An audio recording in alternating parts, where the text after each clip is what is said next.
لبيك اللهم لبيك لبيك لا شريك لك لبيك. الحمد لله الحنان المنان الذي خلق الإنسان وعلمه البيان، والصلاة والسلام على رسوله سيد الإنس والجان وعلى آله وأصحابه ذوي الخير والإحسان، أما بعد فأعوذ بالله من الشيطان الرجيم، بسم الله الرحمن الرحیم. عزیزان گرامی وقار، آج کی یہ تقریب پاک امام اہل سنت، کنز الکرامت، جبل الاستقامت، دریائے رحمت، آقائے نعمت، آیت من آیات اللہ، معجزۃ من معجزات رسول اللہ، سیدی آقائی و مولائی امام احمد رضا خان فاضل بریلوی قدس اللہ سرہ الشریف سے بارگاہ رضا میں خراج عقیدت پیش کرنے کے لیے یہاں جمع ہیں. میں اپنی گفتگو اس بات سے شروع کروں گا، احمد رضا کا تازہ گلستان ہے آج بھی، خورشید علم ان کا درخشاں ہے آج بھی. کس طرح اتنے علم کے دریا بہا دیے، اہل ہنر کی عقل حیراں ہے آج بھی، سب ان سے جلنے والوں کے گل ہو گئے چراغ، احمد رضا کی شمع فروزاں ہے آج بھی. عزیزان گرامی وقار، اس شمع کو فروزاں ہی رہنا ہے، اس لیے کہ اس کو نور ملا ہے مصطفیٰ کریم صلی اللہ علیہ وسلم سے. اللہ رب العزت جس شمع کو روشن کرے، صبح قیامت تک اسے کوئی بجھا نہیں سکتا. قرآن بھی کہتا ہے کفار و مشرکین اپنے منہ کے پھونکوں سے اللہ کے چراغ کو بجھانا چاہتے ہیں. اللہ کا چراغ اسلام ہے، قرآن عظیم ہے، ذات رسول کریم صلی اللہ تعالی علیہ وسلم ہے، اور یقیناً اللہ کے رسول صلی اللہ تعالی علیہ وسلم کے نائب علماء امت اسی چراغ کی روشنی کو پوری دنیا میں پھیلانے کے لیے آتے ہیں. لہٰذا جو امت مصطفیٰ کی خدمت کرتا ہے، رسول کریم صلی اللہ علیہ وسلم کی نیابت کا تاج اپنے سر پر سجا کر اللہ رب العزت کے فضل و عنایت سے دین متین کی سچی خدمت کرتا ہے، مولا صبح قیامت تک اس کے چراغ کو بجھنے نہیں دیتا. اعلیٰ حضرت فاضل بریلوی رضی اللہ تعالیٰ عنہ کے نام پاک سے چڑھنے والے، کڑنے والے پہلے بھی تھے، آج بھی ہیں، لیکن اللہ تبارک و تعالیٰ نے ان کے چرچے کو اور ان کی مدح کو اور ان کی تعریف کو کبھی کم نہ ہونے دیا. آج بھی ایک زمانہ بلکہ میجورٹی اس بات کی قائل ہے کہ وہ عاشق رسول تھا، فنا فی الرسول تھا، بلکہ رسول اللہ صلی اللہ تعالی علیہ وسلم کے معجزوں میں سے ایک معجزہ تھا. عزیزان گرامی، اعلیٰ حضرت رضی اللہ تعالیٰ عنہ کی ذات بھی آپ مطالعہ کریں تو بہت کم لوگ ہیں جو انہیں سمجھ پاتے ہیں. مختصر سی زندگی میں علم کے دریا بہا دیے، اور یہ اگر دیکھا جائے محنت و کسب سے، مشقت سے حاصل کیے جانے والے معاملات ہوتے تو ہم یہ کہتے شاید بہت غضب کی ذہانت تھی، بہت غضب کا حافظہ تھا.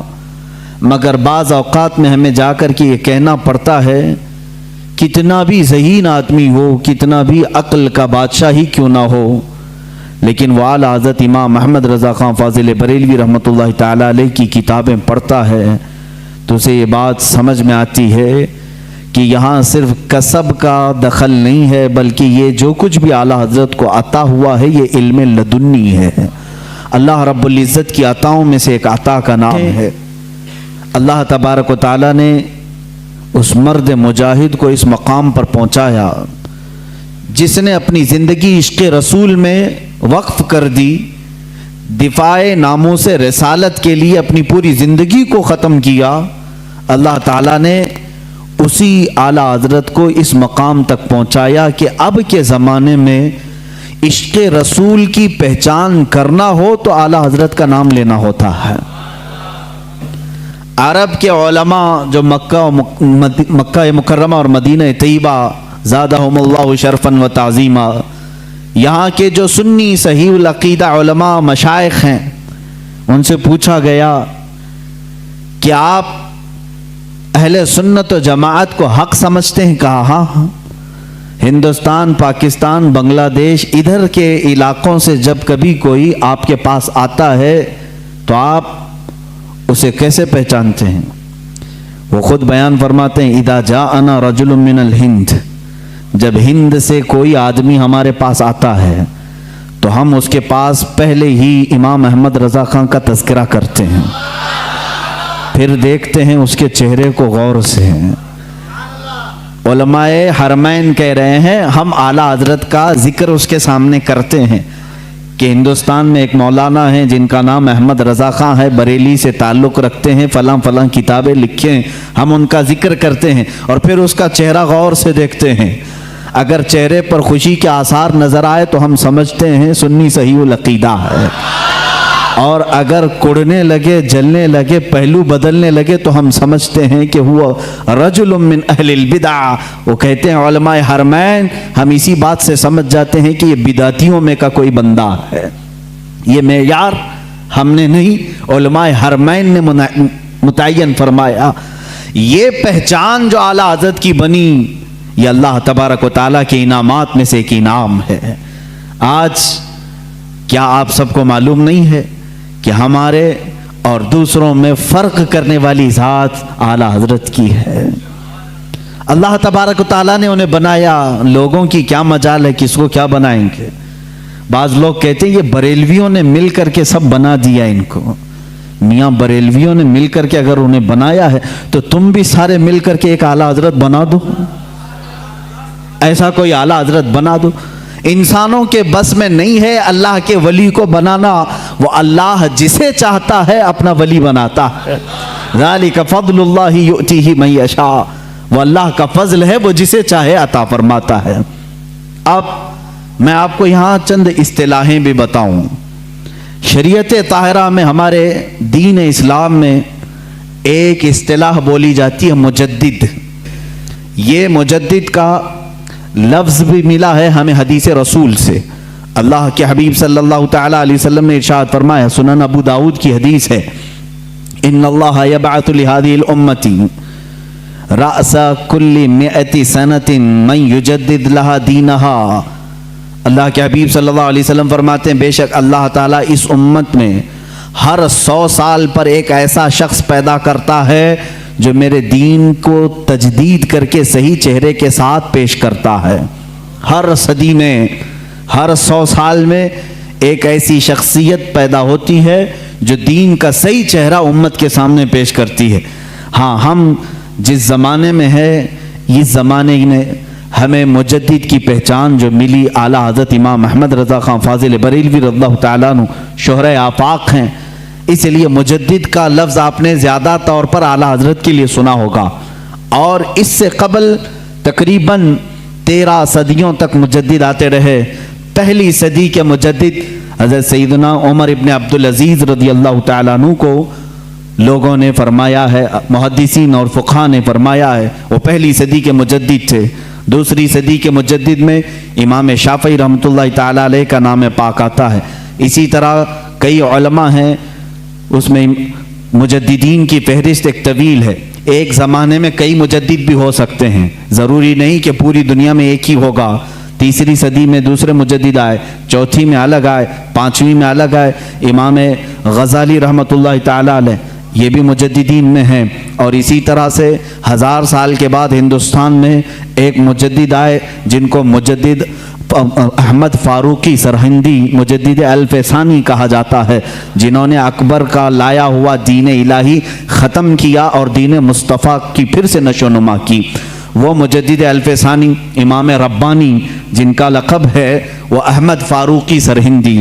ان کے بعد پھر مجدد آئے سیدنا عبدالعزیز دہلوی رحمۃ اللہ، شاہ عبدالعزیز محدث دہلوی رحمۃ اللہ تعالیٰ علیہ۔ 14ویں صدی کے حالات میں تھوڑے سے آپ کے سامنے بتا دوں۔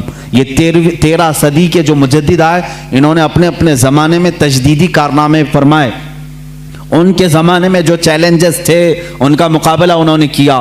امت مصطفیٰ پر، دین مصطفیٰ پر آنے والی ساری بلاؤں کو انہوں نے دور کیا.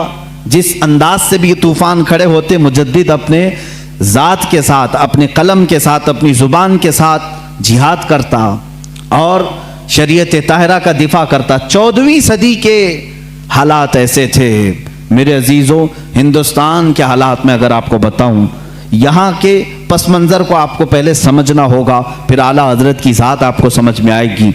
اللہ کے حبیب صلی اللہ تعالیٰ علیہ وسلم کے وارث اور حضور اکرم صلی اللہ علیہ وسلم کے نائب یا علماء امت نے کس طرح کی قربانیاں دی. ہندوستان کے حالات ایسے تھے، ایسٹ انڈیا کمپنی کے نام سے انگریز اپنے قدم جما رہے تھے، اور انگریز جب یہاں پر پھیلنا شروع ہوئے، پہلے انہوں نے بنگال کو اپنے قابو میں کیا، پھر اس کے بعد گوا میں، ادھر ادھر علاقوں میں اپنی کمپنی کے نام سے شروع کیا، بمبئی کو قبضے میں لیا. یہ وہ دور تھا جب یہاں پر مغل سلطنت آخری سانسیں لے رہی تھی. بہادر شاہ ظفر جس کے آخری حکمراں رہے ہیں، یہ کمزوری کے ایام تھے، مغل سلطنت کی علالت کا دور تھا، اور انگریزوں نے اس کمزوری کا فائدہ اٹھا کر کے ہندوستان میں اپنے قدم جمائے. جانتے ہیں اس وقت پورے ہند میں، ابھی ہندوستان کی تقسیم نہیں ہوئی تھی، یہ بنگلہ دیش بھی ہندوستان کا حصہ تھا، یہ پاکستان بھی ہندوستان کا حصہ تھا، افغانستان کے بھی کئی علاقے ہندوستان کے حصے میں آتے تھے، بڑا ہند تھا.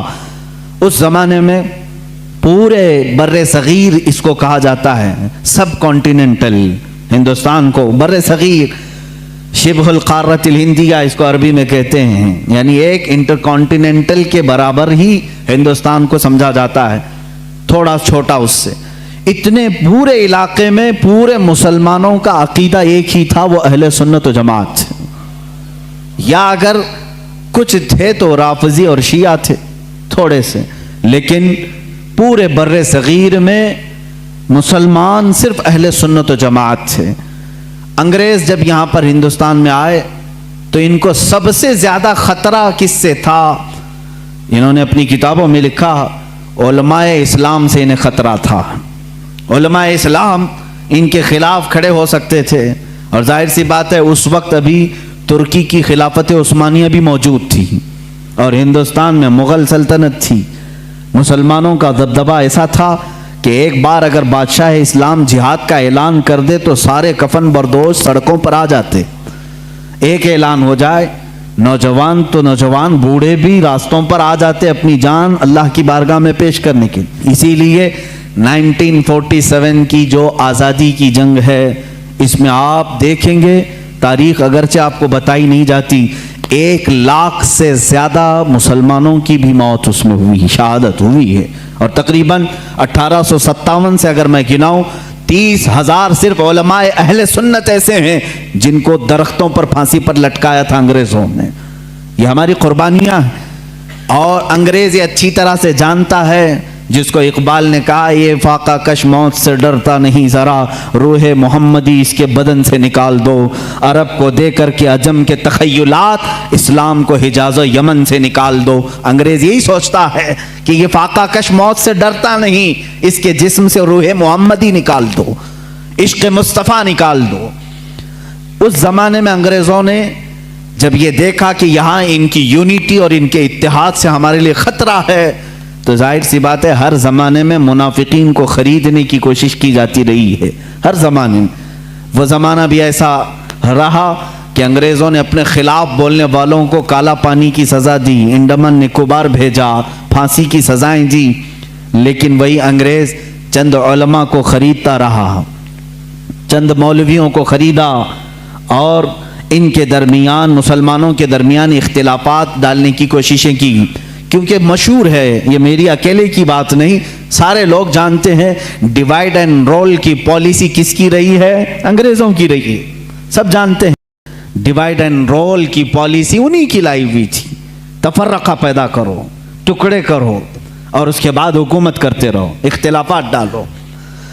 تو انہوں نے ہندوستان میں اس چیز کی کوشش کی، اور سب سے پہلے اختلافات جو جنم لیتے ہیں وہ قادیان پنجاب سے، مرزا غلام احمد قادیانی نام کے شخص کو اٹھایا گیا. انگریزوں نے اس کی بہت بھرپور مدد کی، تعاون کیا پیسوں سے، اور پھر اس کے ذریعے سے نئی نئی چیزیں لانا شروع کیا۔ یہ وہی زمانہ ہے، یہ غلام احمد قادیانی کی پھکائی شروع ہوئی۔ ظاہر سی بات ہے امت مصطفیٰ اس وقت بیدار تھی، تقریباً ساری امت نے بالاتفاق اس کو ریجیکٹ کیا اور اس کو کہا کہ یہ اس امت کا دجال ہے، اس کو خارج اسلام مانا۔ اور آج بھی پاکستان میں بھی قادیانیوں کو مائنورٹی میں رکھا گیا ہے، مسلمانوں میں نہیں، وہاں پر نہیں ہے۔ اس کا رونا یہ پوری دنیا میں روتے ہیں۔ ان کا تعلق ہی نہیں ہے اسلام سے، کیونکہ ہماری بیس اور ہماری جڑ ہے ختم نبوت کو دل و جان سے ماننا۔ رسول کریم صلی اللہ تعالیٰ علیہ وسلم کے بعد کوئی دوسرا نبی نہیں آ سکتا۔ غلام احمد قادیانی نے یہ خلفشار مچایا ہندوستان میں۔ ظاہر سی بات ہے عوام تو عوام ہے، کل انعام ہے، یعنی بھیڑوں کی طرح۔ ہوتا یہ ہے کہ اگر آج بھی شیطان بھی کھڑا ہو جائے تو اس کے چند مرید تو ہو ہی جاتے ہیں۔ دیکھتے نہیں آپ کیسے کیسے باباؤں کے مرید ہوتے ہیں؟ ارے ان کی بیویوں کو یہ ورگلا کر کے اپنی بیوی بنا لیتے ہیں، تب بھی یہ مرید ہی بنا ہوا ہے۔ یہ ہوس کے پجاری، ایسے بھی حالات ہمارے سامنے موجود ہیں۔ حرام کاریاں کھلے عام دیکھتے ہیں پھر بھی اس کے مرید ہیں۔ اسی لیے میں کہتا ہوں یہ تو الگ بات ہے، شیطان اگر کھڑا ہو کر کے کہہ بھی دے کہ میں شیطان ہوں تب بھی تھوڑے مرید اس کے ہو ہی جائیں گے، کچھ تو بھلا کر دے گا یہ، معاذ اللہ رب العالمین۔ اسی طرح غلام احمد قادیانی کا کفر ظاہر تھا، ختم نبوت کا انکار تھا، باوجود اس کے کچھ ماننے والے اس کے فالوورز تھے، جس کی وجہ سے ہندوستان میں اختلافات کی ہوا شروع ہو گئی۔ اب یہاں پر معاملات ایسے آئے کہ پھر ایک علاقہ ایسا ہے، علی گڑھ مسلم یونیورسٹی کو تو آپ جانتے ہیں، لیکن اگر میں اب کھولوں بہت سارے تو کچھ لوگوں کے اب دلوں میں چبھن ہوگی، پیٹ میں درد بھی ہوگا۔ لوگ یہی کہیں گے کہ مولانا اختلافات کی بات کرتے ہیں، بانٹنے کی بات کرتے ہیں، فرقے کی بات کرتے ہیں۔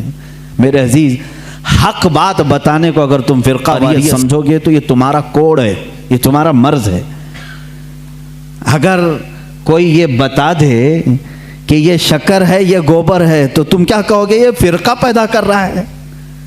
فرقہ نہیں میرے عزیز، تجھے بتا رہا ہوں حلال کیا ہے حرام کیا ہے۔ میٹھا کھا لے اور غلاظت چھوڑ دے، اسی لیے تو علماء بتاتے ہیں۔ کیا ہمارا ذاتی کوئی جھگڑا ہے کسی سے؟ کوئی ہماری پراپرٹی پر آ کر بیٹھا ہوا ہے؟ کوئی میرے کپڑے چھینا ہوا ہے؟ کچھ نہیں ہے میرے عزیزو۔ جو باتیں میں عرض کر رہا ہوں اس کو توجہ سے سنیں، اور مجھے کسی کو گالیاں دینے میں کوئی شغف نہیں ہے اور نہ میری زبان ایسی، لیکن جو حقوق اسلام ہے اور دین کے جو حقوق ہیں وہ میں بتا کر رہوں گا۔ ایک طرف غلام احمد قادیانی کی خرافات، دوسری طرف سر سید احمد خان، اس نے ایک نئے فرقے کی بنیاد رکھی، نیچریت۔ یہ کیا تھا؟ یہ بھی انگریزوں کے پاس سے پڑھ کر کے آیا، جو بانی ہے مسلم یونیورسٹی کا۔ ظاہر سی بات ہے وہاں کے ٹیچرز، وہاں کے اساتذہ کو کچھ باتیں بری لگتی ہیں، کچھ باتیں بری لگیں گی، لیکن یہ حقیقت ہے اور تاریخ سے تم منہ موڑ نہیں سکتے۔ سر سید احمد خان واپس آ کر کے قرآن عظیم کی بہت ساری باتوں کا انکار شروع کر چکا تھا۔ اس نے یہ کہنا شروع کیا کہ معجزات کوئی چیز ہی نہیں ہے، قرآن میں کسی معجزے کا ذکر ہی نہیں ہے، ہر چیز کی بدل کر کے تعویل کر دی، کہا فرشتے ہوتے ہی نہیں ہیں، انسان کے اندر جو نیکی کرنے کی طاقت ہے اسی کا نام فرشتہ ہے، شیطان کا کوئی وجود ہی نہیں ہے۔ وہ کہتا ہے کہ برائی کرنے کی جو صفت ہے انسان کے اندر اسی کا نام شیطان ہے۔ قرآن پاک کی پوری تفسیر بدل ڈالی، جنات کا انکار، جنت و دوزخ۔ ارے میاں کس نے دیکھا؟ یہ نیچریت تھی۔ نیچریت کا مطلب ہے نیچر کو ماننے والے ہیں، جو دکھ رہا ہے بس اسی کو ماننا ہے، جو نہیں ہے اس کو نہیں ماننا ہے۔ اور اس کے علاوہ حضور اکرم صلی اللہ تعالیٰ علیہ وسلم کے متعلق بھی بہت ساری نئی باتیں اس نے رکھی۔ قیامت کے دن شفاعت کے متعلق، دیدار الہی کے متعلق سر سید احمد خان نے لکھا ہے کہ اللہ کا دیدار ہو ہی نہیں سکتا، نہ زندگی میں، نہ موت کے بعد، نہ جنت، نہ دوزخ، ایسی کوئی چیز ہی نہیں۔ میاں ہندو تو عقیدہ رکھتے ہیں نرگ اور سورگ کا، وہ تو بیچارہ ان سے بھی نیچے آ گیا. یہ تمام چیزیں نیچریت اس زمانے میں پھیلی. اب کچھ مسلمان ادھر بھی فالوورز. سر سید احمد خان کوئی نیا پیدا نہیں ہوا تھا، یہ بھی انگریزوں سے پڑھ کر کے متاثر ہو کر کے آیا انگلینڈ سے یا یورپی کنٹریز سے. اور مسلمان اس کو جو ظاہر سی بات ہے تھوڑا روشن خیال سمجھتے ہیں. ارے یہ بہت ہی ماڈرن ہے، نیا علم لے کر کیا ہیں، اس کے پیچھے چلنے لگے. اس نے علم کے نام پر بہت سارے مسلمانوں کا عقیدہ خراب کیا. ایک طرف یہ معاملات، قادیانی فتنہ اپنی جگہ پر، نیچری فتنہ اپنی جگہ پر، اور پھر دیوبندی فتنہ ایک اور. یہاں پر میں آج انصاف کے ساتھ عرض کرنا چاہوں گا، آج جو دیوبند ہے یا جو دیوبندی ہیں، اگر ان کو میری بات بری لگتی ہے تو ٹھنڈے دل سے میرے عزیز اپنے دل پر ہاتھ رکھ کر کے سوچو. آؤ میں تمہیں دعوت دیتا ہوں، آؤ ہم ان تمام چیزوں پر جمع ہو جاتے ہیں جو صحابہ اور تابعین سے تھی. کوئی نئی بات تم اپنی کتاب میں نہیں لاؤ گے، کوئی نئی بات میں اپنی کتاب میں نہیں رکھتا. آؤ اتحاد کرو، میں اس اتحاد کا اعلان کرتا ہوں. لیکن جو نئی باتیں آئیں اس کا تم انکار کرو گے، علل اعلان کرو گے، اور یہ بھی کہو گے کہ ہم ان سے دور ہیں. ہوا یہ کہ اعلیٰ حضرت رضی اللہ تعالیٰ عنہ کے زمانے سے تھوڑے سے پہلے کی حالات میں بتا رہا ہوں آپ کو. دارالعلوم دیوبند کے بعد 4 علماء میں صاف صاف آج عرض کرتا ہوں جن کی کتابوں سے پوری امت میں تنازع پھیل گیا، اختلاف پھیلا. لوگ ہم کو اختلاف کا فتویٰ دیتے ہیں، اگر نہ یہ کتابیں آتی نہ یہ کوئی فتوے آتے. کتابیں لکھی گئی، کتابوں میں اچھی باتیں تھی. حضور صلی اللہ علیہ وسلم کی سیرت پر بھی کچھ کتابیں لکھی گئی، اللہ کی شان میں لکھی گئی، بہت ساری باتیں اچھی تھیں. لیکن بیچ میں چل کر کچھ عبارتیں ایسی کہ لڑکھڑا گئی، اور وہ اتنی لڑکھڑا گئی کہ عام مسلمان بھی اسے بولنا پسند نہیں کرے گا. براہین قاطعہ کتاب کا نام بول رہا ہوں، تقویت الایمان کتاب کا نام ہے، تحذیر الناس کتاب کا نام ہے، حفظ الایمان کتاب کا نام ہے.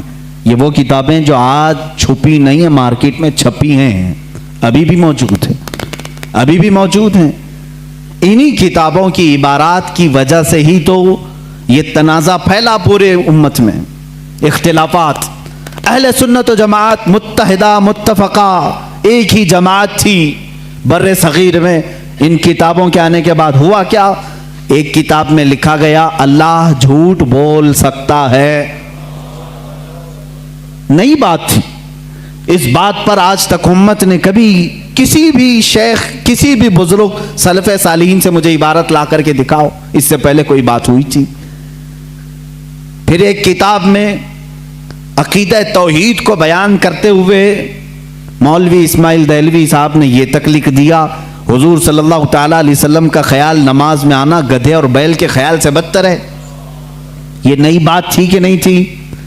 اور جا کر کے کراس ویریفیکیشن کر لینا، اگر میں جھوٹ بولوں تو میرا جبہ پکڑ لینا اور جو سزا دے سکتے ہو دو. میں یہ لفاظی نہیں کر رہا ہوں اور نہ پھکائی کر رہا ہوں، یہ جملے آج کتاب میں موجود ہیں. تقویت الایمان میں حفظ الایمان کتاب آئی. شیطان کا علم غیب تو قرآن سے ثابت ہے، انہوں نے کہا شیطان کا علم غیب قرآن سے ثابت ہے. حضور صلی اللہ علیہ وسلم کے علم غیب کی کیا خصوصیت ہے؟ یعنی برابر ہو گئے. شیطان کو جتنا علم ہے اتنا ہی محمد صلی اللہ علیہ وسلم کو ہے. میرے عزیزو، کیا یہ باتیں دل پر نہیں لگتی مسلمانوں کے؟ یہ عبارتیں آئیں، کتابوں میں لکھی گئی، اور بڑا فتنہ یہاں سے بھی ہوا مولوی قاسم نانوتوی صاحب کی کتاب سے کہ انہوں نے یہ بھی لکھا کہ بالفرض بعد زمانے نبی کے اگر کوئی دوسرا نبی پیدا ہو گیا تو حضور کے خاتم النبیین ہونے میں کوئی فرق نہیں آئے گا. یعنی کوئی دوسرا نبی پیدا ہو سکتا ہے اگر ہو گیا، اگر مگر کی بات ہی چھوڑو. جب حضور نے 1400 سال پہلے کہہ دیا، فرما دیا کہ میرے بعد کوئی نبی نہیں ہو سکتا تو نہیں ہوگا. آپ کتاب میں یہ نئی بات لکھنے کی کیوں ضرورت پیش کی؟ آپ کو کیوں ضرورت پیش آئی کہ اگر اب کے زمانے میں بھی کوئی نبی آئے گا تو حضور کے خاتم النبیین ہونے میں کوئی فرق نہیں آئے گا؟ تو آپ کی اس بات سے پتہ نہیں کتنے محلوں میں کہاں کہاں کوئی نبی ہونے کا اعلان کر دے گا. عزیزان گرامی وقار، یہ کتابیں پورا کا پورا ہندوستان ایک کھلبلی مچا چکی تھی، کوہرام بپا تھا، تنازعات میں گر گئے. قادیانی اپنے نبی ہونے کا اعلان کر رہا ہے، ادھر ایک نیچری فرقہ ہے علی گڑھ سے جو قرآن کے معجزات کا انکار، حسیات کو صرف ماننے والا، نیچر کو صرف ماننے والا اور مغیبات کو نہیں تسلیم کرنے والا، اور ایک طرف عظمت رسالت صلی اللہ تعالی علیہ وسلم پر، رسول کریم صلی اللہ تعالی علیہ وسلم کے متعلق یہ سارے جملے آ رہے ہیں. چلو 100 سال کا عرصہ گزر گیا، آج بھی میں دعوت دیتا ہوں، آج تو سوشل میڈیا کا زمانہ ہے، میری یہ دعوت قبول کریں علماء دیوبند یا جو بھی، میں آپ سے اتحاد کر لوں گا، سینے سے سینہ لگا لوں، لیکن صرف یہ باتوں سے تم انکار کر دو اور کہو کہ وہی عشق رسالت ہمارے اندر ہے جو سیدنا ابو بکر صدیق میں تھا، سیدنا عمر فاروق میں تھا، عثمان ابن عفان میں تھا، حیدر کرار میں تھا، رضوان اللہ تعالی علیہ مجمعین. جو مشائخ اہل سنت نے ہمیں محبت رسول اور تعظیم رسول سکھایا ہے اسی پر ہمارا اتفاق ہے. آؤ میں سینے سے سینہ لگانے کو تیار ہوں. ہم کون سا اختلاف چاہتے ہیں آپ سے؟ ہم کون سا اختلاف چاہتے ہیں؟ ہمارا یہ ایک بات یاد رکھ لیں، اگر میں آج نام لے کر کے کسی کو کہہ رہا ہوں تو صرف اس لیے کہ ہمارا دین ہی یہ کہتا ہے جو ان سے نا آشنا ہو اس سے ہمارا کوئی تعلق بھی نہیں. ہمارے رشتے ناتے اگر ہیں تو صرف عظمت رسالت سے جڑے ہوئے ہیں. جو نبی کا ہے وہ ہمارا ہے. اسی لیے سرکار مرشدی پیر و مرشد تاج الشریعہ رحمت اللہ تعالی علیہ نے فرمایا ہے، نبی سے ہو جو بیگانہ اسے دل سے جدا کر دیں. نبی سے ہو جو بیگانہ اسے دل سے جدا کر دیں. پدر مادر برادر جان و مال ان پر فدا کر دیں. اسی وقت ایمان کو پہنچو گے، اسی وقت ایمان کو پہنچو گے. اب یہ حالات میں بتا رہا ہوں آپ کو، انڈیا کے، ہندوستان کے، اکھنڈ بھارت کے حالات، مسلمانوں میں تفرقہ پیدا کیا انگریز، اور انہوں نے اپنے مال، اپنی حکومت، اپنی سلطنت کو پھیلانے کے لیے، بہادر شاہ ظفر کا قتل ہو چکا تھا. اس کے بعد علماء حق نے محسوس کر لیا کہ انگریز درمیان امت تفرقہ ڈال کر اپنی کرسی سنبھالنے کی کوشش کر رہا ہے. تو وہ مرد مجاہد علامہ فضل حق خیر آبادی رحمت اللہ تعالی علیہ نے دلی کی جامع مسجد سے فتویٰ صادر فرمایا کہ انگریز ہندوستان کا دشمن ہے، ان سے قتال کرنا فرض ہے مسلمانوں کو. اسی فتوے کی بنیاد پر زندگی بھر کی عمر قید کی سزا میں ان کو انڈمان نکوبار بھیجا گیا. وہیں پر ان کی وفات ہوئی. آج مزار بھی ان کا جزیرہ انڈمان میں ہے.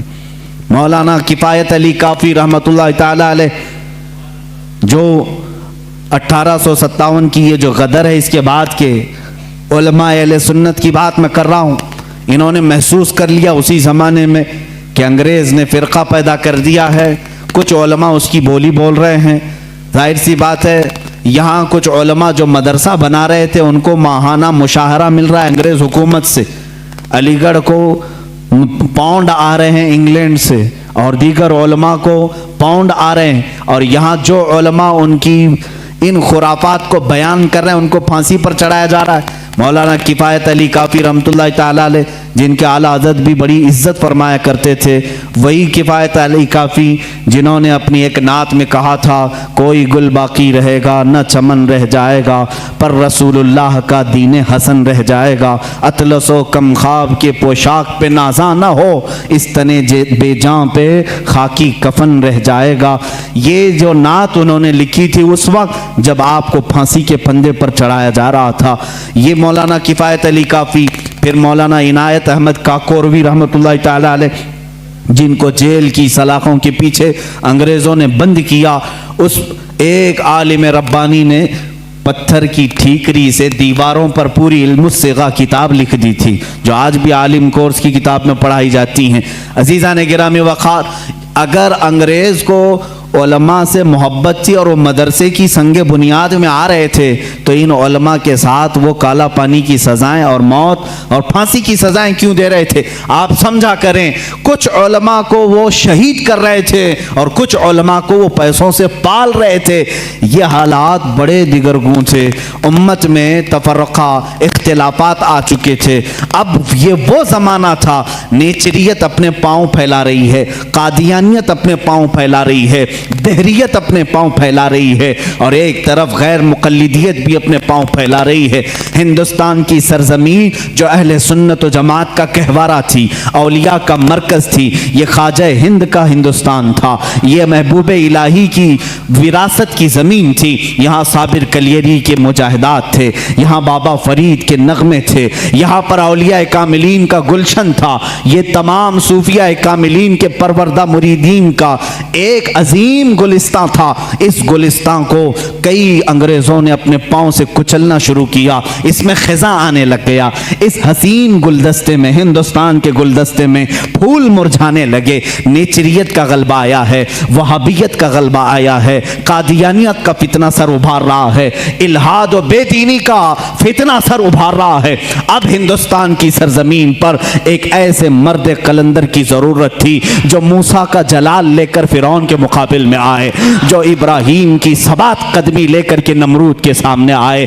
اب ایک ایسے مرد قلندر کی ضرورت تھی جو صدیق کی صداقت اپنے سینے میں رکھتا ہو، فاروق اعظم کی عدالت اپنے سینے میں رکھتا ہو، عثمان ابن عفان کے حلم و بردباری اپنے سینے میں رکھتا ہو۔ ہندوستان کو اب ایسے مرد قلندر کی ضرورت تھی جو حیدر کرار کی شجاعت بھی رکھتا ہو، غوث اعظم کا نائب ہو، خواجہ ہند کا وارث ہو۔ اللہ رب العزت نے ہندوستان کے سنی مسلمانوں پر وہ احسان عظیم فرمایا جب صوفیاء کے مرکز اور اولیاء کاملین کی خانقاہیں آواز دینے لگی، الہا اب ہند کا کیا ہوگا؟ یہاں تو اب چادریں نہیں، اب گاگریں نہیں، یہاں اولیاء کی بارگاہ میں آنے سے روکا جا رہا ہے، وسیلے کو شرک، استمداد کو کفر کہا جا رہا ہے، عظمت رسالت پر حملے ہو رہے ہیں، نماز میں رسول کے خیال آنے کو برا بھلا کہا جا رہا ہے، پیٹ پیچھے کی خبر نہ ہونے کی حضور کے بارے میں کہی جا رہی ہے۔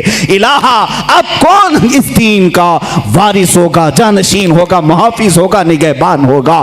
آواز آئی غیب سے، اللہ رب العزت نے پورے ہندوستان کے اس سائے پر ایک ایسی عظیم سلطنت کو بیدار فرمایا جس سلطنت کا نام ہم یوں کہتے ہیں، ملک سخن کی شاہی تم کو رضا مسلم، ملک سخن کی شاہی تم کو رضا مسلم۔ جس سمت آ گئے ہو سکے بٹھا دیے ہیں، اس عظیم ہستی کو اللہ تعالیٰ نے جلوہ فرمایا جس کو پوری دنیا سنیت، اعلیٰ حضرت کنز الکرامت، جبل الاستقامت، دریائے نعمت، آقائے رحمت، کنز الکرامت امام اہل سنت امام احمد رضا خان فاضل بریلوی کے نام سے جانتی ہے۔ اسی لیے میں نے کہا احمد رضا کا تازہ گلستان ہے آج بھی، خورشید علم ان کا درخشاں ہے آج بھی، سب ان سے جلنے والوں کے گل ہو گئے چراغ، احمد رضا کی شمع فروزاں ہے آج بھی۔ عزیزان گرامی، اس امام اہل سنت فاضل بریلوی کی جس گھر میں ولادت باسعادت ہوئی وہ عام گھرانہ نہیں تھا، علمی گھرانہ تھا، بزرگوں کا گھرانہ تھا، تقوی و پرہیزگاری کے شعار رکھنے والوں کا گھرانہ تھا۔ اعلیٰ حضرت رضی اللہ تعالیٰ 10 شوال المکرم بریلی شریف میں سنیچر کے دن جب آپ کی ولادت ہوئی، ظہر کا وقت تھا، یہ اعلیٰ حضرت امام احمد رضا خان رحمۃ اللہ تعالیٰ علیہ مولانا نقی علی خان رحمۃ اللہ تعالیٰ علیہ کے گھر پیدا ہوتے ہیں۔ مولانا نقی علی خان اعلیٰ حضرت کے والد ماجد زبردست عالم دین، فقیہ کامل، ولی کامل تھے۔ آپ کے دادا مولانا رضا علی خان رحمۃ اللہ تعالیٰ علیہ قطب الوقت تھے۔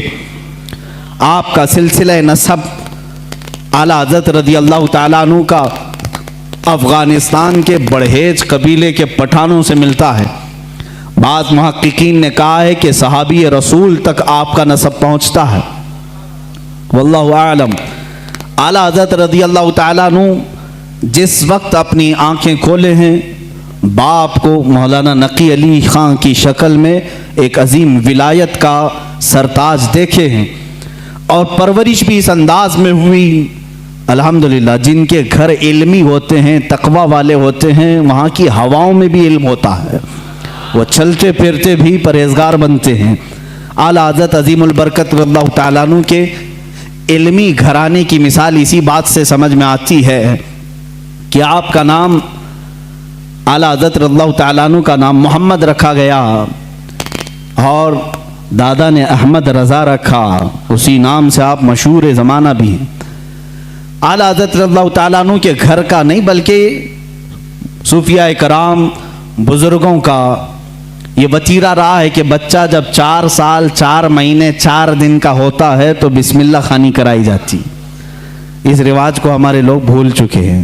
چلے چھٹیاں تو یاد رہیں اور دوسرے معاملات تو یاد رہے جو عورتوں کے شروع کیے ہوئے ہیں، لیکن اسلامی مشائخ اور بزرگان دین نے جو طریقے ہمارے لیے مستحب فرمائے تھے ان کو آج زندہ کرنے کی ضرورت ہے۔ اپنے بچوں کی بسم اللہ خوانی کروائیں، یعنی کسی بھی باعمل عالم دین سے بچے کو اس دن بسم اللہ پڑھایا جاتا ہے جب بچہ 4 سال 4 مہینے 4 دن کا ہوتا ہے، اور اس کو الف با پڑھایا جاتا ہے، قرآن کی چند آیتیں پڑھائی جاتی ہیں۔ یہ رسم بسم اللہ خوانی اعلیٰ حضرت رضی اللہ تعالیٰ عنہ کے گھر کی وہ وہاں کی رسم رہی ہے، وہاں کا رسم دستور بھی ہے۔ اعلیٰ حضرت کو استاذ آئے پڑھانے کے لیے اسی رسم بسم اللہ خوانی میں، جب ان کے دادا بھی ہیں والد بھی ہیں، لیکن رسم کے مطابق استاد آئے پڑھائے، الف با تا سا جیم ہا، یہ جو الف با پڑھایا جاتا ہے، اعلیٰ حضرت رضی اللہ تعالیٰ عنہ اسی مجلس میں ایک سوال کرتے ہیں اپنے استاد سے۔ یہ لام الف بھی آتا ہے نا، بہت سارے قاعدوں میں لکھا رہتا ہے، استاد نے پڑھایا تو اعلیٰ حضرت نے فرمایا یہ سنگل حروف پورے تو میں نے پڑھ لیا، الف بھی پڑھ لیا، لام بھی پڑھ لیا، یہ لام الف پھر کیوں آیا؟ کس عمر میں پوچھ رہے ہیں؟ 4 سال کی عمر میں۔ استاد دنگ رہ گئے ہیں۔ اعلیٰ حضرت کے جد امجد مولانا رضا علی خان رحمۃ اللہ علیہ بڑے پائے کے عالم ہیں، آپ کے والد گرامی مولانا نقی علی خان رحمۃ اللہ علیہ زبردست فقیہ تھے، بیٹھے ہوئے تھے، وہ مسکراتے رہے۔ بچے کی تبحر علمی کو دیکھیں، استاد نے کہا بیٹا بات ایسی ہے کہ سنگل حروف پڑھا دیے گئے، بچے کو یہ بتانے کے لیے کہ حروف جوڑتے کیسے ہیں، اس لیے قاعدے میں ایک لفظ لکھ دیا جاتا ہے لام الف، یعنی لام الف ملا کر کے کیسے پڑھاتے ہیں اس لیے لکھ دیا جاتا ہے، باقی سب تو سنگل حروف ہوتے ہیں، الف با تا سا جیم ہا۔ لیکن کہاں زمانے کا جو مجدد ہونے والا ہے اتنی بات سے خاموش کا رہے، کہا اگر ملا کر کے ہی پڑھانا تھا تو بے کو الف سے ملا کر پڑھا دیتے، تے کو الف سے ملا کر پڑھا دیتے، جیم کو الف سے ملا کے یہ لام کے ساتھ ہی کیوں الف کو ملا ہے؟ اب جو استاد آئے تھے وہ تو خاموش ہو گئے، وہ خاموش ہو گئے۔ اتنے چھوٹے بچے ایسا سوال تو نہیں کرتے۔ مولانا رضا علی خان رحمۃ اللہ تعالیٰ علیہ جو جد امجد تھے، دادا تھے، انہوں نے سینے سے سر کو لگایا، کہا بیٹا استاد جتنا پڑھائیں اتنا پڑھ لو۔ کہا کہ اب دادا یہ بات مجھے بتا دیں، دل تشفی میں آ جائے کہ یہ دونوں حروف میں مشابہت بہت زیادہ ہے، یہ دونوں ملتے جلتے ہیں۔ کس بات میں؟ صورت کے اعتبار سے بھی، سیرت کے اعتبار سے بھی۔ کہا وہ کیسے؟ کہا لکھنے میں الف بھی لمبا ہوتا ہے اور لام بھی لمبا ہوتا ہے، یہ صورت میں دونوں لمبے ہیں۔ اور دوسری بات، لام کو اگر آپ لکھیں گے ہجے کر کے، اگر آپ پڑھیں گے لام الف میم لکھنا پڑے گا، لام یعنی لام کو اگر ورڈز میں لکھا جائے، حروف میں لکھا جائے تو کیسے لکھیں گے؟ لام الف میم۔ اور جب الف کو لکھیں گے تو وہاں پر بھی 3 حرف لکھنے پڑیں گے ورڈز میں، ان ورڈز لکھیں الف لام فا، الف ہو گیا، الف لام فا الف، اور لام جب لکھیں گے تو لام الف میم۔ جد امجد نے کہا دونوں میں صورتاً مشابہت تو لمبائی کی ہے، سیرت میں مشابہ ایسے ہے کہ لام کے بیچ میں الف آتا ہے اور الف کے بیچ میں لام آتا ہے، اس لیے یہ دونوں کا گہرا تعلق ہے، اس لیے ملا کر لکھا گیا۔ اعلیٰ حضرت خاموش ہوئے۔ اب اندازہ کریں 4 سال کی عمر میں جن کا علم کا معاملہ ایسا ہو تو ظاہر سی بات ہے وہ گھرانہ علمی ہوگا، تبھی تو بچے ایسے ہوں گے۔ یہی بات ہے کہ 6 سال کی عمر میں اعلیٰ حضرت رضی اللہ تعالیٰ عنہ، صرف 6 سال کی عمر میں 12ویں شریف آئی میلاد مبارکہ، رسول کریم صلی اللہ تعالیٰ علیہ وسلم کی عظمت پر گھر میں جب محفل منعقد ہوئی، آپ کے والد گرامی کے شاگرد اور مریدین جمع ہوئے تو 6 سال کی عمر میں اعلیٰ حضرت نے 2.5 گھنٹے عظمت رسالت پر بیان فرمایا۔ میاں اچھے مقررین کے پسینے چھوٹ جاتے ہیں اگر پوائنٹ ٹو پوائنٹ بات کی جائے، ورنہ لفاظی کرنا ادھر ادھر کی ہانکنے میں تو 6 گھنٹے بھی چلے جائیں گے۔ علم کی بات پوائنٹ ٹو پوائنٹ کرنا یہ دقت کا معاملہ ہے۔ 6 سال کی عمر میں جو اپنے نبی کونین صلی اللہ تعالیٰ علیہ وسلم کی ذات پر، آپ کی سیرت پر 2.5 گھنٹے خطاب کر رہے ہیں، وہی اعلیٰ حضرت فاضل بریلوی رضی اللہ تعالیٰ اب کتابوں کی تعلیم شروع کرتے ہیں، عالم کورس، وہی 6 سال کی عمر میں اپنے والد گرامی سے پڑھا۔ مرزا عبد القادر بیگ صاحب اور کچھ علماء تھے جن کا تذکرہ آیا ہے اعلیٰ حضرت کے اساتذہ میں، زیادہ سے زیادہ کتابیں آپ اپنے والد گرامی سے پڑھتے ہیں۔ اب اپنے والد گرامی سے پڑھنے کا زمانہ ہے، صرف 8 سال کی عمر ہے آپ کی۔ 8 سال کی عمر میں علم نحو کی مشہور کتاب ہدایت النحو ہے، وہ پوری اپنے والد سے پڑھی اور اس کی شرح بھی لکھ دی اردو میں، عربی میں، اس کی گائیڈ لکھا 8 سال کی عمر میں۔ اور جب 13 سال 10 مہینے، غالباً 13 سال 10 مہینے کے ہو گئے، آپ عالم بھی ہو گئے اور مفتی بھی ہو گئے، اور اسی دن سب سے پہلا فتویٰ آپ نے دیا رضاعت کے مسئلے پر۔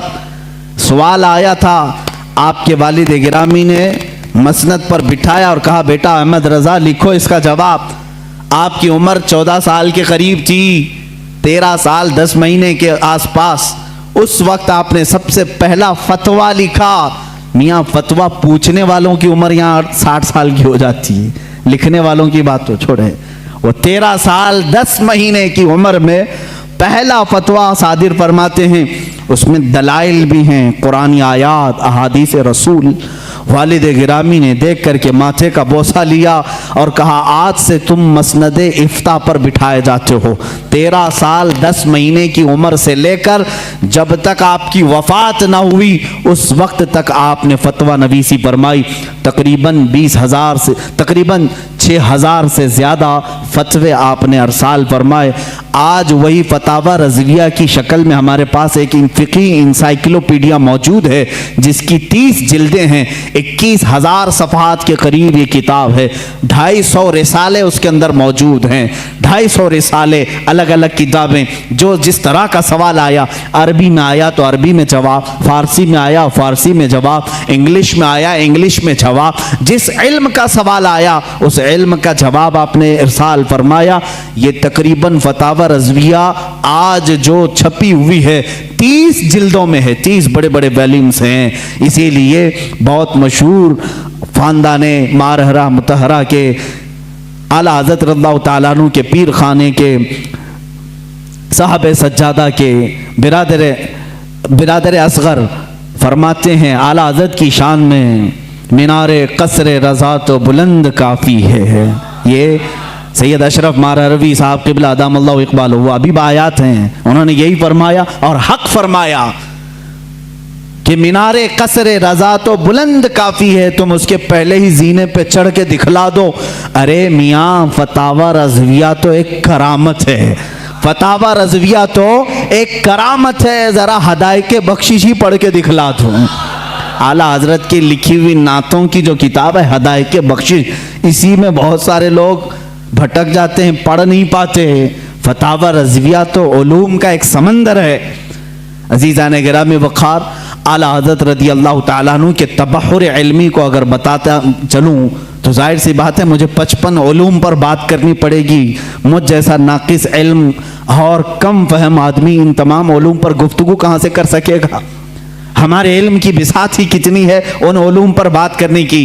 اعلیٰ حضرت رضی اللہ تعالیٰ عنہ کے تمام علوم پر جو لکھی گئی کتابیں اگر بیان کرنے شروع کریں تو ظاہر سی بات ہے اتنا علم ہونا چاہیے یا کم سے کم اتنا مطالعہ ہو، لیکن ہمارا سرسری مطالعہ ہے جیسے ہوتا ہے اوپر اوپر کے دانے کھائے ہوئے ہیں، بس اتنا ہی دیکھیں اعلیٰ حضرت کو گہرائی تک جا کر کون پڑھا ہے۔ ہاں ایک بات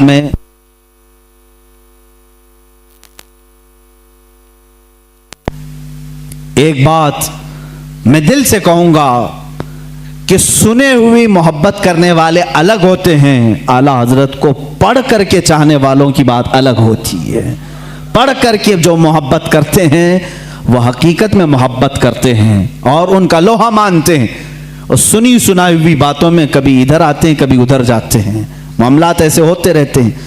عزیزان گرامی، فتاوی رضویہ شریف میں 250 رسائل جمع ہوئے، ان کے علوم کا کنارہ کہاں تک تھا اللہ ہی بہتر جانے۔ علم حدیث میں قلم اٹھایا تو کئی کتابیں لکھی، اصول حدیث میں قلم اٹھایا اس پہ کتابیں لکھی، فقہ ایک علم کا نام ہے، اس میں تو پوری کتابیں موجود ہیں، اصول فقہ پر کتابیں ہیں آپ کی، اور ان کے علاوہ تفسیر میں، اصول تفسیر میں، بلاغت میں، معانی میں، عرض میں، اور اس کے علاوہ جو میتھس کے ریلیٹڈ علوم ہوتے ہیں ان میں کئی کتابیں آپ کی ہیں، علم رمل میں، علم جفر میں ہے، زیجات میں ہے، ارثماتیقی میں ہے۔ یہ تمام وہ علوم ہیں جن کو آج شاید و باید کوئی جانتا ہو۔ علم حیت ہے، علم توقیت ہے، علم مقابلہ ہے، علم مناظرہ ہے، علم رد ہے، ان تمام علوم پر اعلیٰ حضرت کی کتابیں موجود ہیں، ان کے رسالے موجود ہیں۔ یہ ایک بات ہوتی ہے کہہ دینا کہ ان کو اتنے علوم آتے تھے، اور ایک بات ہے ان کی اس علم پر کتابیں پیش کرنا۔ ہم مبالغہ آرائی سے کام نہیں لیتے۔ جس علم کی میں بات کر رہا ہوں اعلیٰ حضرت اس علم کو جانتے تھے، اس علم کی ضرور ان کی کتاب بھی میں تمہارے سامنے پیش کر سکتا ہوں۔ کئی علوم پر اللہ تعالیٰ نے آپ کو مہارت تامہ عطا فرمائی تھی۔ یہ ایک بات آپ سمجھ کر کے چلیں، یہ ان کے پاس وقت کتنا رہا ہوگا یہ سب لکھنے کا، ان تمام علوم کو حاصل کرنے کا۔ اعلیٰ حضرت رضی اللہ تعالیٰ عنہ کی دنیاوی جو علوم ہیں ان پر جو گرفت ہے اتنی زبردست، اپنے زمانے کے بڑے بڑے سائنٹسٹ کو بھی آپ نے دعوت مقابلہ دیا ہے۔ یہ در حقیقت محبت رسول اور میرے آقا صلی اللہ تعالیٰ علیہ وسلم کے غلاموں کو صدقے میں دیا جاتا ہے۔ یہ اعلیٰ حضرت خود فرماتے ہیں، شروع میں مجھے منطق کی کتابوں سے شغف تھا، شرح چغمینی بڑی مشہور کتاب اس زمانے کی، ہم تو پڑھے نہیں میاں، ہم تو منطق کی کتابیں جو آج درس نظامیہ میں پڑھائی جاتی ہیں وہ ملا حسن حمداللہ تک یہاں پر ہائیسٹ سمجھا جاتا ہے۔ شرح چغمینی یہ پہلے کتاب ہوتی تھی، بڑے بڑے علماء نے پڑھا۔ اعلیٰ حضرت فرماتے میں وہ سب کتابیں پڑھنے کی کوشش کرتا جب آپ کی عمر 10 سال کی تھی، 10 سال کی 11 سال کی عمر میں شرح چغمینی یہ کتابیں پڑھنے لگے تو آپ کے والد گرامی مولانا نقی علی خان صاحب فرماتے ہیں، اعلیٰ حضرت خود فرماتے ہیں میرے والد نے کتابیں مجھ سے لے لی، میتھس کی میتھمیٹکس ہو یا جو دیگر کتابیں جس میں میں شغف رکھتا تھا، شوق رکھتا تھا، لے لی۔ کہا بیٹا احمد رضا اپنی طاقت، اپنی انرجی علم دین رسول یعنی قرآن کی تفسیر اور حدیث رسول میں خرچ کرو، اللہ تعالیٰ ان کے صدقے میں دنیا کے سارے علوم ویسے ہی عطا کر دے گا۔ اعلیٰ حضرت فرماتے ہیں اس کے بعد پھر میں نے دوسری کتابیں دیکھی نہیں، اور نہ دیکھنے کے بعد علم کا یہ معاملہ ہے۔ اللہ اکبر۔